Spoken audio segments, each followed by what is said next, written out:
Smart Ahmednagar news.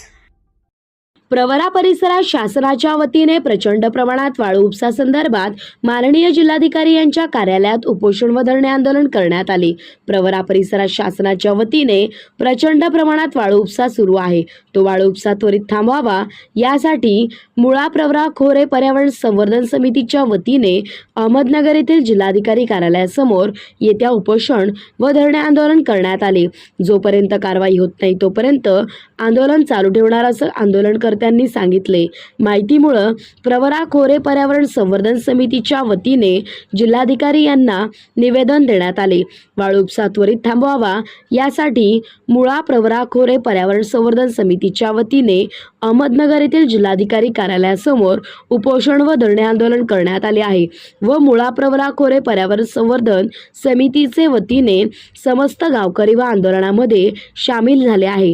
तसेच या आंदोलनाला श्रीरामपूरचे काँग्रेसचे आमदार लहू कानडे यांनी या आंदोलनाला पाठिंबा दिला। वाळू धोरण हे नद्या उद्ध्वस्त करणारं, त्या निमित्तानं भूगर्भातील पाणी साठे नष्ट करणारं, पर्यावरणाची हानी करणारं आणि नदी मातेच्या किनाऱ्यावर राहणाऱ्या शेतकऱ्यांना उद्ध्वस्त करणारं असं आहे।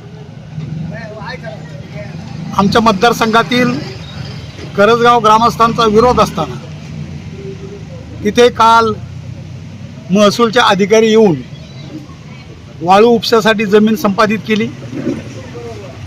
मला वाटतं ही शासनाची आणि महसूलच्या अधिकाऱ्याची हुकुमशाही झालेली आहे।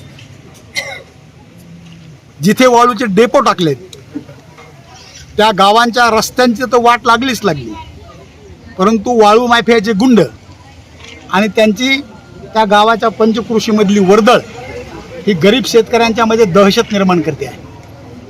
यातून कायदा आणि सुव्यवस्थेचा प्रश्न निर्माण झालेला आहे। दुसऱ्या बाजूला एकतर ग्रामीण भागातील रस्ते दुरुस्तीसाठी पैसा येत नाही आणि या हेवी लोड वाळूच्या डंपरमुळे जे रस्ते उद्ध्वस्त होत आहेत, शासनानं त्याच्या दुरुस्तीसाठी निधी देण्याची आवश्यकता असताना त्याकडे दुर्लक्ष करून वाळू माफियाचे हितसंबंध जोपासले जात आहेत, हे सर्व निषेधार्ह आहे। त्यामुळं शासनाने या वाळू धोरणाचा पुनर्विचार केला पाहिजे। आम्ही अधिवेशनामध्ये त्याबद्दल आवाज तर उठवूच, परंतु वेळ प्रसंगी केवळ उपोषणाने धरणानं भागलं नाही तर रस्त्यावर उतरू एवढंच या निमित्ताने मी सांगतो।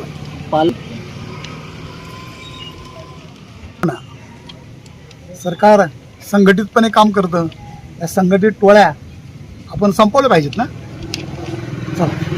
प्रवरा परिसरातील आम्ही सर्व शेतकरी या ठिकाणी प्रवरा नदीमध्ये जो प्रचंड वाळू उपसा शासकीय ठेकेदाराच्या माध्यमातून चालू आहे, त्याला विरोध करण्यासाठी हे उपोषण आंदोलन आज आम्ही सुरू केलेलं आहे। या वाळू उपशाच्या संदर्भात अनेक गंभीर गोष्टी सांगता येतील। नदीचं खोलीकरण करायचं, पूर नियंत्रणासाठी ही वाळू उपसायची अशा प्रकारची धूळफेक त्या जो शासन निर्णय आहे 19/4/23चा त्याच्यात अशा प्रकारची धूळफेक केलेली आहे। परंतु या ठिकाणी हे सांगितलं पाहिजे की नदीचं खोलीकरण, पूर नियंत्रण याचा वाळू उपशाशी कुठल्याही प्रकारचा काहीही संबंध नाही आणि म्हणून या ठिकाणी आम्ही या वाळू उपशाला तीव्र विरोध करत आहोत। हा वाळू उपसा आमच्या संपूर्ण परिसरात पर्यावरणाला तर धोका आहेच, याशिवाय शेतीला मात्र फार मोठा धोका आहे। आमची शेती प्रवरा परिसरातली उद्ध्वस्त होण्याची याच्यातून शक्यता निर्माण झालेली आहे आणि आता हा वाळू उपसा तर प्रचंड प्रमाणात चालू आहे, तो कधी थांबतोय काय होतोय, अन्यथा आम्ही वेगळ्या मार्गाने सुद्धा आंदोलन करण्याची शक्यता आहे। त्याच्या संदर्भात आजच वाच्यता केली पाहिजे असं नव्हे, परंतु शासनाने जर हा वाळू उपसा थांबवला नाही तर फार गांभीर्याने याच्या संदर्भात आम्हाला निर्णय घ्यावा लागेल। कुठले राजकीय हस्तक्षेप जर म्हटलं तर आम्ही नाव घेण्याचं टाळतो हे खरं आहे. तीनदा नालायक लोकांची नावं कशाकरता घ्यायची म्हणून आम्ही नाव घ्यायचं टाळतो. परंतु अगदी स्पष्ट सांगितलं पाहिजे की महसूल मंत्री राधाकृष्ण विखे या संपूर्ण प्रकरणात प्रमुख भूमिकेत आहेत. ठेकेदाराशी त्यांचं असलेले लागेबांधे, ठेकेदाराशी त्यांची असलेली देवाणघेवाण, मी अगदी उघड बोलतो, त्यांनी माझ्यावर खुशाल अप्रूव नुकसानीचा खटला दाखल करावा. कारण या संपूर्ण प्रकरणात त्यांचे सगळे हितसंबंध गुंतलेले आहेत आणि स्वतःचे जे साखर कारखानदारी आहे त्याच्यातून आम्हाला नुकसानच झालेलं आहे. त्याच्यानंतर दूध धंद्याचं सुद्धा आमचं प्रचंड प्रमाणात नुकसान होऊन राहिलं.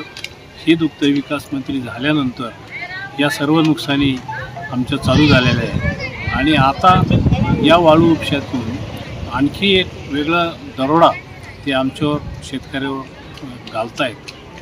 या निमित्ताने त्याकडे लक्ष वेधण्याचं सुद्धा आज या निमित्ताने आम्ही त्याच्यासाठीच उपोषणाला